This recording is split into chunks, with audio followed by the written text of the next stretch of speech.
പ്രണയ കഥകൾ കേട്ടിട്ടുണ്ട്. നമ്മുടെ ചാനലിൽ തന്നെ പാമ്പ് മനുഷ്യനെ പ്രണയിച്ച കഥയും മത്സ്യകന്യകയെ പ്രണയിച്ച കഥയും ഒക്കെ നമ്മൾ ചെയ്തിട്ടുണ്ട്. അതിൽ നിന്നൊക്കെ വ്യത്യസ്തമായി ഇന്ന് നമ്മൾ ചെയ്യാൻ പോകുന്നത് ഒരു ഡ്രാഗനും രാജകുമാരിയും തമ്മിലുള്ള പ്രണയകഥയാണ്. ഇന്ന് നമ്മൾ എക്സ്പ്ലെയിൻ ചെയ്യാൻ പോകുന്നത് 2015 പുറത്തിറങ്ങിയ ഫാന്റസി ചിത്രമായ ഐ ആം ഡ്രാഗൺ എന്ന് പറയുന്ന മൂവിയാണ്. ഇനി കൂടുതൽ വലിച്ചു നീട്ടാതെ നമുക്ക് നേരെ കഥയിലേക്ക് കടക്കാം.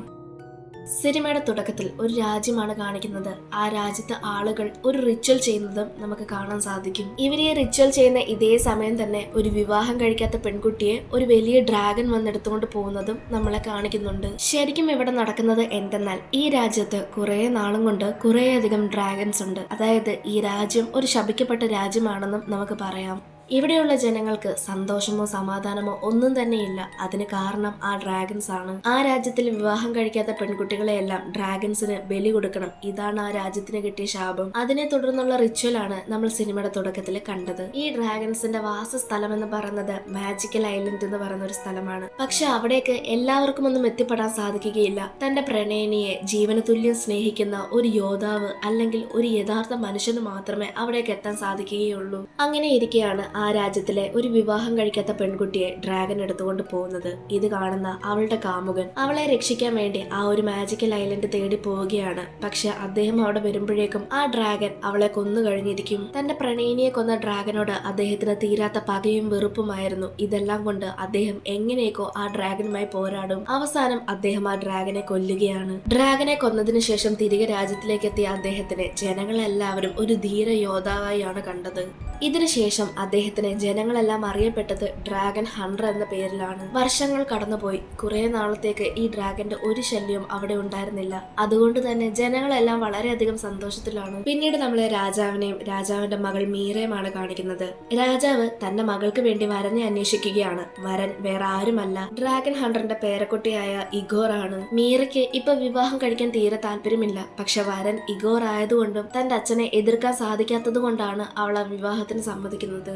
അങ്ങനെ ആ ദിവസം എത്തിയിരിക്കുകയാണ്, ഇഗോറിന്റെ മീറയുടെയും വിവാഹ ദിവസം. കുറെ വർഷങ്ങൾക്ക് മുൻപ് ആ രാജ്യത്ത് വിവാഹ ദിവസം ഒരു പ്രത്യേകതരം പാട്ട് ആലപിക്കുമായിരുന്നു. പക്ഷെ ഈ ഡ്രാഗൺസ് കാരണം ആ പാട്ട് പാടുന്നത് എല്ലാവരും നിർത്തി. പക്ഷെ ഇപ്പോൾ ഡ്രാഗൺസിന്റെ ശല്യമൊന്നും ഇല്ലാത്തത് കൊണ്ട് ആ പാട്ട് വിവാഹ ദിവസം ആലപിക്കാമെന്ന് അവർ വിചാരിക്കും. അങ്ങനെ മീറയുടെ വിവാഹ ദിവസം ആ പാട്ട് വീണ്ടും ആലപിക്കും. എന്നാൽ അവരാരും പ്രതീക്ഷിക്കാത്ത ഒരു സംഭവമാണ് അവിടെ നടക്കുന്നത്. വർഷങ്ങൾക്ക് മുൻപ് നശിച്ചു എന്ന് വിചാരിച്ച ഡ്രാഗൺസ് വീണ്ടും തിരികെ വന്നിരിക്കുന്നു. അത് മീറയെ എടുത്തുകൊണ്ട് മാജിക്കൽ ഐലൻഡിനെ ലക്ഷ്യമാക്കിയാണ് പോകുന്നത്. അവിടെയുള്ള ആർക്കും ഒന്നും തന്നെ ചെയ്യാൻ സാധിക്കുന്നുണ്ടായിരുന്നില്ല. ഡ്രാഗൻ മീറയെ അവിടുന്ന് എടുത്തുകൊണ്ട് മാജിക്കൽ ഐലൻഡിലുള്ള ഒരു ഗുഹയിലേക്കാണ് കൊണ്ടുപോകുന്നത്. ആ ഗുഹ ഒരു വലിയ ഡ്രാഗന്റെ എല്ലുകൾ കൊണ്ടുണ്ടാക്കിയതാണ്. മീറയ്ക്ക് അവിടുന്ന് രക്ഷപ്പെടാൻ പോലും സാധിക്കുന്നുണ്ടായിരുന്നില്ല. കാരണം ആ ഗുഹ അത്രത്തോളം വലുതായിരുന്നു. മാത്രമല്ല അവിടെ ഡ്രാഗന്റെ ആളായ ഒരു റെക്കൂൺ ഉണ്ട്. അത് മീറയെ അവിടെ നിന്ന് എങ്ങോട്ടും പോകാൻ സമ്മതിക്കില്ല. ഇങ്ങനെ ഇരിക്കുമ്പോഴാണ് മീറ തന്റെ ഓപ്പോസിറ്റ് സൈഡില് ഒരു ഹോളിനകത്തൂടെ ഒരു പയ്യൻ നോക്കുന്നത് കാണുന്നത്. അവന്റെ പേരെന്താണെന്ന് മീറ ചോദിക്കുമ്പോൾ അവൻ തനിക്കറിയില്ല എന്ന് പറയും. ഇത് കേൾക്കുന്ന മീറ വിചാരിക്കും ചിലപ്പോൾ ഇവനെ ഡ്രാഗൻ അവന്റെ ചെറുപ്പത്തിലെ കൊണ്ടുവന്നതായിരിക്കാം, അല്ലെങ്കിൽ കുറെ വർഷങ്ങൾക്ക് മുൻപ് കൊണ്ടുവന്നത് കൊണ്ട് അവൻ തന്റെ പേരെല്ലാം മറന്നു പോയിട്ടുണ്ടാകുമെന്ന്. മീറ ആ പയ്യന് അർമാൻ എന്ന് പേര് വെക്കും. ശേഷം അവനോട് എനിക്ക് ഇവിടെ നിന്ന് പോകണമെന്ന് പറയുമ്പോൾ അർമാൻ പറയും, അങ്ങനെയൊന്നും നിനക്ക് ഇവിടെ നിന്ന് രക്ഷപ്പെടാൻ സാധിക്കില്ല. ഒരു ഡ്രാഗൺ സ്ലെയറിനെ കൊണ്ട് മാത്രമേ നിനക്ക് രക്ഷപ്പെടാൻ സാധിക്കുകയുള്ളൂ. ഇത് കേൾക്കുന്ന മീറയ്ക്ക് ദേഷ്യം വരും. ശേഷം അവർ സംസാരിച്ചുകൊണ്ടിരുന്ന ആ ഒരു ഹോള് കല്ല് വെച്ച് അവൾ അടയ്ക്കും. ഇതേ സമയം അവളെ പിടിച്ചുകൊണ്ടുവന്ന ആ ഒരു ഡ്രാഗൻ അവളെ ആക്രമിക്കാനും ശ്രമിക്കുന്നുണ്ട്. പക്ഷെ എങ്ങനെയൊക്കെ അവൾ ആ ഡ്രാഗന്റെ കയ്യിൽ നിന്ന് രക്ഷപ്പെടും. പിന്നീട് അവള് അർമാനെ അന്വേഷിക്കും. പക്ഷെ അവന്റെ അനക്കമൊന്നും അവിടെ ഉണ്ടായിരുന്നില്ല. അവള് കരുതും ഡ്രാഗൻ അവനെ കൊന്നെന്ന്. അങ്ങനെ അർമാൻ ഉണ്ടായിരുന്ന ആ ഒരു ഭാഗത്തേക്ക് അവള് പോകും. എന്നാൽ അവിടെ എങ്ങും അവൾ അർമാനെ കാണില്ല. ഇങ്ങനെ അർമാനെ അന്വേഷിച്ചുകൊണ്ടിരിക്കുന്ന സമയത്താണ് അവള് വീണ്ടും ആ ഡ്രാഗനെ കാണുന്നത്. ആ ഡ്രാഗൻ അവളെ ആക്രമിക്കാൻ നോക്കും. ഡ്രാഗനിൽ നിന്ന് ഓടി രക്ഷപ്പെട്ട് അവളിപ്പോ ആ ഗുഹയുടെ പുറത്തേക്ക് വന്നിരിക്കുകയാണ്. പക്ഷെ അവൾക്ക് എങ്ങോട്ടും ഓടി രക്ഷപ്പെടാൻ സാധിക്കില്ല. കാരണം അത് അത്രത്തോളം ഉയരത്തിലായിരുന്നു ഉണ്ടായിരുന്നത്. ഈ സമയമാണ് അവിടേക്ക് അർമാൻ വരുന്നത്. തൊട്ടടുത്ത് ആ ഒരു റെക്കൂണും ഉണ്ട്. റെക്കൂണ് അർമാൻ പറയുന്നത് അനുസരിക്കുന്നുണ്ടായിരുന്നു. ഇത് കാണുന്ന മീറ വിചാരിക്കും ഈ അർമാൻ എന്ന് പറയുന്ന ആളും ഡ്രാഗന്റെ ആളാണെന്ന്. അതുകൊണ്ട് തന്നെ അർമാൻ തന്റെ അടുത്തേക്ക് വരുമ്പോൾ അവള് പുറമോട്ട് മാറി മാറി പോകും. അങ്ങനെ മീറ കാല് തന്നെ താഴേക്ക് വീഴുകയാണ്. ഇതേ സമയം തന്നെ അർമാനും അവളുടെ കൂടെ ചാടും. ശേഷം അവളെ രക്ഷിക്കാൻ ശ്രമിക്കും. എന്താണ് സംഭവിക്കുന്നത് എന്ന് മനസ്സിലാവാതെ നിൽക്കുമ്പോഴാണ് അർമാൻ പെട്ടെന്ന് ഒരു ഡ്രാഗനായി മാറുന്നത്. അതായത് ശരിക്കും പറഞ്ഞ അർമാൻ ഒരു ഡ്രാഗനാണ്. പറയുകയാണ്. പക്ഷെ അർമാൻ മീറയെ രക്ഷിക്കാനാണ് ശ്രമിച്ചത്. എന്തായാലും അത്രയും ഉയരത്തിൽ നിന്ന് നിലത്തേക്ക് വീണതുകൊണ്ട് അർമാൻ ഒരുപാട് പരുക്ക് പറ്റും. പരുക്ക് പറ്റി കിടക്കുന്ന അർമാനെ മീറ ഒരു കല്ലെടുത്ത് കൊല്ലാൻ നോക്കും. പക്ഷെ പിന്നീട് അവൾ ചിന്തിക്കും, അർമാൻ തന്നെ ഉപദ്രവിക്കാൻ ശ്രമിച്ചിട്ടില്ല, അവളെ രക്ഷിക്കുകയാണ് ചെയ്തത്, അതുകൊണ്ട് അവനെയും തിരിച്ച് സഹായിക്കാമെന്ന് അവൾ വിചാരിക്കും. അങ്ങനെ റെക്കോർഡും മീറയും കൂടി അർമാനെ അവർക്ക് ആ ഗുഹയിലേക്ക് കൊണ്ടുപോകും. പിറ്റേന്ന് രാവിലെ ആയിരിക്കുകയാണ്. അർമാൻ വീണ്ടും തന്റെ ഡ്രാഗൺ രൂപത്തിലേക്ക് എത്തും. പക്ഷെ തനിക്ക് അത്രത്തോളം ശക്തിയില്ലാത്തത് കൊണ്ട് അവൻ പഴയതുപോലെ മനുഷ്യനായി മാറും. ഇത് കാണുന്ന മീറ ഗുഹയ്ക്ക് പുറത്തേക്ക് വന്ന് സഹായത്തിന് ആരെങ്കിലും കിട്ടുമോ എന്ന് അന്വേഷിക്കും. പക്ഷെ അവിടെങ്ങും ചുറ്റും ഒരു മനുഷ്യൻ പോലും ഉണ്ടായിരുന്നില്ല.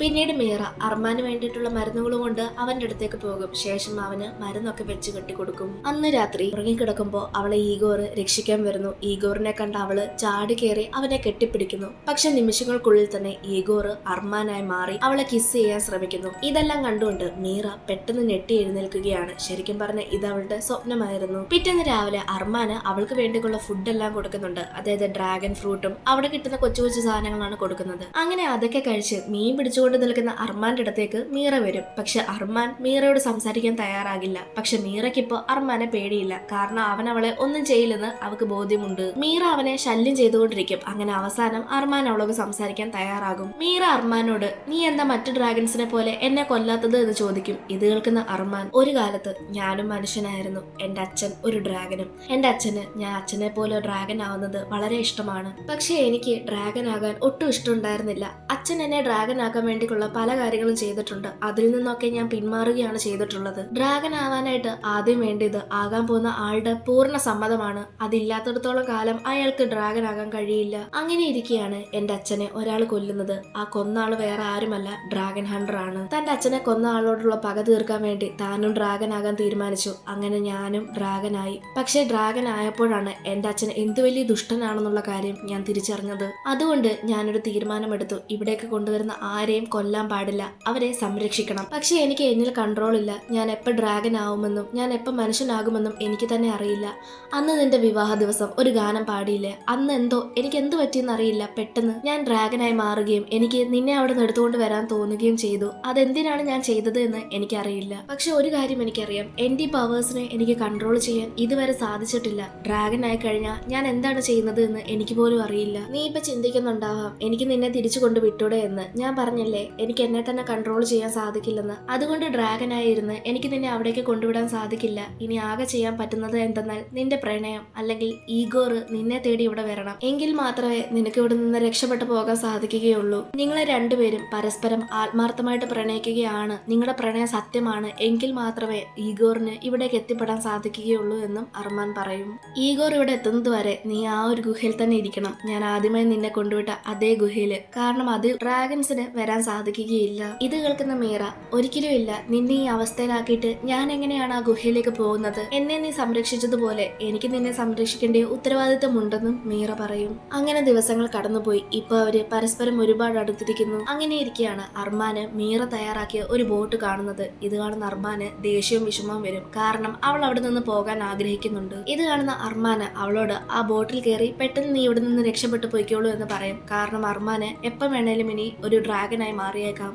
അർമാൻ വിചാരിച്ചത് മീറ തന്റെ കൂടെ എന്നും ഉണ്ടാകുമെന്നാണ്. പക്ഷെ അവൾക്ക് അവിടെ നിന്ന് രക്ഷപ്പെടാനാണ് ആഗ്രഹം എന്ന് മനസ്സിലാക്കി അർമാന് വിഷമം തോന്നും. കാരണം അവൾക്ക് വേണ്ടിയാണ് തന്റെ ഉള്ളിലെ ഡ്രാഗനെ അവൻ ഇത്രയും ദിവസം കൺട്രോൾ വരെ ചെയ്യാൻ പഠിച്ചത്. അങ്ങനെ മീറ ബോട്ട് കയറി യാത്ര തുടരും. മറുവശത്ത് ഈഗോറും മീറയെ അന്വേഷിച്ച് ആഴ്ചകളും കൊണ്ട് നടക്കുവാണ്. പക്ഷെ അവന് ഇതുവരെ ആ ഒരു മാജിക്കൽ ഐലൻഡ് കണ്ടെത്താൻ സാധിച്ചില്ല. കാരണം ഈഗോറിന് മീറയോടുള്ള പ്രണയം ആത്മാർത്ഥമായിരുന്നില്ല. മാത്രമല്ല മീറ ഈഗോറിനെ വിവാഹം കഴിക്കാൻ സമ്മതിച്ചത് തന്നെ തന്റെ അച്ഛൻ പറഞ്ഞതുകൊണ്ടാണ്, അല്ലാതെ അവനോട് പ്രണയം ഉണ്ടായിട്ടല്ല. അങ്ങനെ ബോട്ടിലൂടെ വരുന്ന മീറയെ ഈഗോർ കണ്ടെത്തും. ശേഷം ആ ഡ്രാഗൻ എവിടെ, ആ മാജിക്കൽ ഐലൻഡ് എവിടെയെന്ന് മീറയോട് ഈഗോർ ചോദിക്കും. പക്ഷെ ഇത് കേൾക്കുന്ന മീറ പറയും, ആ ഡ്രാഗൻ എന്നെ കൊണ്ടുപോയ സമയത്ത് തന്നെ ഒരു മലയിൽ ഇടിച്ചു മരിച്ചു എന്ന്. കാരണം മീറയ്ക്ക് അർമാൻ ഒന്നും സംഭവിക്കരുത് എന്നുണ്ടായിരുന്നു. അതുകൊണ്ടാണ് അവൾ ഈഗോറിനോട് കള്ളം പറഞ്ഞത്. പിറ്റേ ദിവസമായിരിക്കുകയാണ്. മീറ വീണ്ടും ഒരു കല്യാണ പെണ്ണായിട്ട് ഒരുക്കും. കാരണം ഇന്ന് മീറയുടെയും ഈഗോറിന്റെയും കല്യാണമാണ്. വിവാഹത്തിന് അണിഞ്ഞൊരുങ്ങി മീറ തന്റെ അച്ഛന്റെ അനുഗ്രഹമൊക്കെ വാങ്ങി പോകും. പക്ഷെ അവൾക്ക് എന്തോ ഈ കല്യാണം കല്യാണത്തിന് വലിയ താല്പര്യമുണ്ടായിരുന്നില്ല.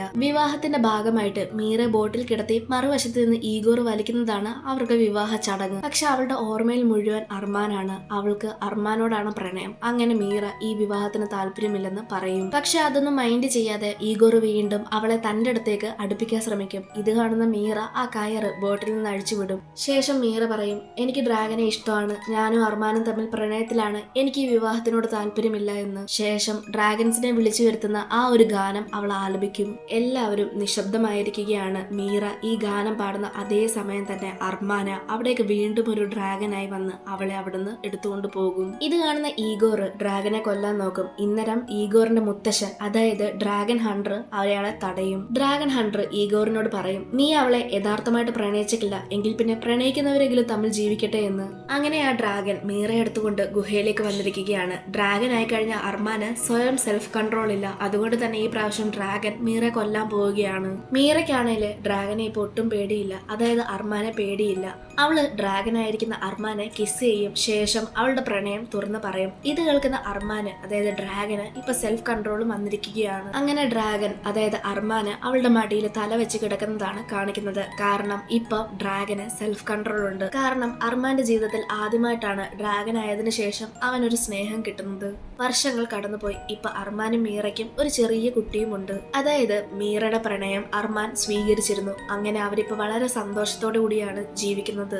അവർ രണ്ടാളും അവിടെ ഇല്ലാത്ത സമയത്ത് ആ കുഞ്ഞിനെ നോക്കുന്നത് റക്കൂണാണ്. അർമാന് ഡ്രാഗൻ ആയതിനു ശേഷം തന്റെ ഭാര്യയായ മീറയും കൊണ്ട് അവിടെ എല്ലാം ചുറ്റി കാണാനായി പോകും. അങ്ങനെ ആകാശത്തിലൂടെ തന്റെ ഭാര്യയെ വെച്ച് പറന്നുകൊണ്ടിരിക്കുന്ന ഡ്രാഗൻ പിന്നീട് മേഘങ്ങളുടെ ഇടയിൽ വരുമ്പോ മനുഷ്യനായി മാറുന്നു, അർമാനായി മാറുന്നു. മേഘങ്ങളുടെ ഇടയിൽ വെച്ച് തന്റെ ഭാര്യയെ ചുംബിക്കുന്ന അർമാനെയും മീറയും കാണിച്ചുകൊണ്ടാണ് ഈ ഒരു മൂവി തീരുന്നത്. നിങ്ങൾക്ക് ഈ ഒരു വീഡിയോ ഇഷ്ടമായെന്ന് വിചാരിക്കുന്നു. ഇഷ്ടപ്പെട്ടാൽ തീർച്ചയായിട്ടും കമന്റ്സിലൂടെ അറിയിക്കുക. മൂവിയെ പറ്റി എന്തെങ്കിലും സംശയങ്ങളോ അഭിപ്രായങ്ങളോ ഉണ്ടെങ്കിൽ അതും കമന്റായി രേഖപ്പെടുത്തുക.